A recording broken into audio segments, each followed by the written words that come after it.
Greetings everyone and welcome to the Occult Think Tank. My name is Greg. In this video I am going to be talking about my reactions to Christians.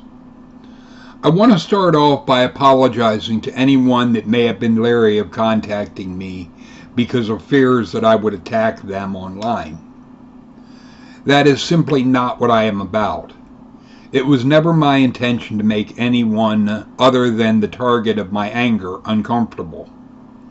Honestly, the venom I can show is intended to scare the shit out of the idiot I'm responding to, but not anyone else. My intention with videos is to expose an idiot, but also to educate and hopefully entertain the rest of you. When I would do videos about G-Man or other repulsive Christians, my desire is that my audience would look at it like watching a pro wrestling match or, worst, a Jerry Springer type of episode. My anger is not directed at anyone but who I'm focusing on in the video.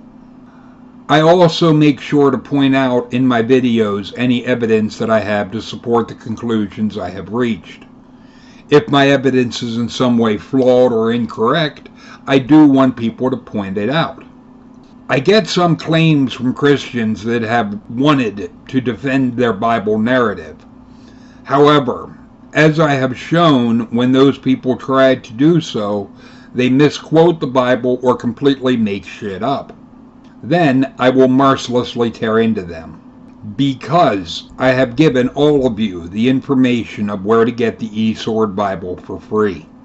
Even if you're an atheist like I am, I would highly encourage you to have the eSword Bible on your computer.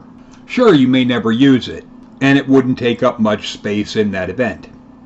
If you do not need it, don't worry about it. But if you do need it, it can be a very valuable tool. At the very least, if you are thinking about something being in the Bible, I would say check it for yourself before posting anything. I do this to make sure I'm quoting something correctly, but also to cover my ass. Because there are times I have thought something was in the Bible only to find out it doesn't exist or isn't as I thought it was. I do want to say I don't set out to be a total grammar Nazi. It may seem like I'm being a bit nitpicky to point out when somebody is leaving out an apostrophe. However, as I showed in my last video, the apostrophe wasn't the only thing Joshua was leaving out. If your message is unclear, you can't fault someone else for not understanding what you are saying. Additionally, it may seem like an overreaction for me to rip into someone for saying Jesus Christ, or worse, referring to Jesus as Christ. This bothers me for the simple fact it seems some think Christ is a last name. When I was in the Army, I was never called by my first name, as most didn't know my first name. I was referred to by my last name, as that was what was on my uniform. When Christians talk about what Christ did, it bothers the fuck out of me because no such person ever existed. I actually looked up the last name of Christ because I know there is a guitarist in Danzig that had the last name of Christ. What I found is the Christ last name is a shortened version of Christian, which even more confirms this couldn't have been the last name of Jesus, as there were no Christians during his lifetime, even assuming such a person ever existed. It is just like how people talk about the return of Christ, which if I am feeling snarky, I will point out Jesus is not returning, he was nailed to a cross, not a fucking boomerang. Even if Jesus existed, there is simply no reason to think he would or even could return. The only way it would even be remotely possible is if Jesus was an alien all along and didn't actually die on the cross, as I have heard, but survived and was taken into heaven, or the sky, in what we would call a UFO. Then, sure, maybe he could return and come back. But then the big question is, what alien race is he part of? And what is their agenda? The biggest misconception Christians have about me is that I am angry. They are taking what is for me a very brief part of my day as all that I am, ignoring the fact that, number one, a video is not my entire day, but a very brief moment in my day. And number two, the anger I express in a video is directly related to the subject or claim I am addressing. This is the side of me that was nicknamed the Pit Bull during my adult bookstore days, which, for those that are wondering, would have been in my mid-20s. It was a very good friend of mine that identified the Pit Bull in me. No doubt after seeing me go from happy and joking to vicious and ripping someone's head off, and then back again once the thread is over. The thing is, this is a very brief moment in the day. Typically, that side is not needed for an extended period. A threat or danger is a momentary event, but the effects of that can have broader implications. This was a side of me that scared Vicky the most. When I was on Chantix to try and quit smoking, it is possible that this side of me was out a lot more than I remember.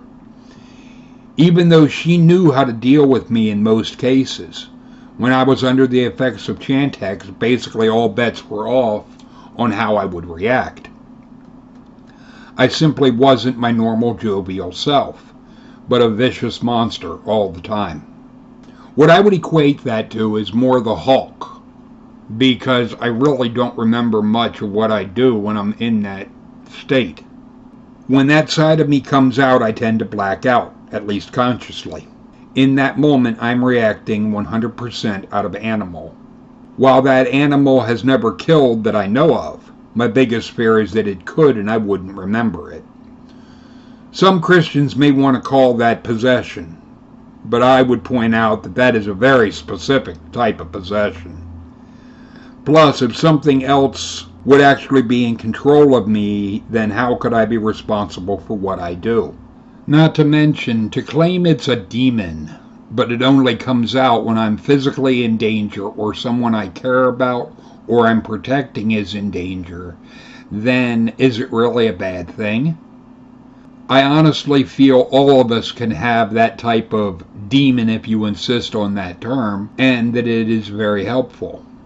One example I have of it coming out when I was physically in danger was when I was 16 and working with friends unloading hay bales late at night on an Amish farm.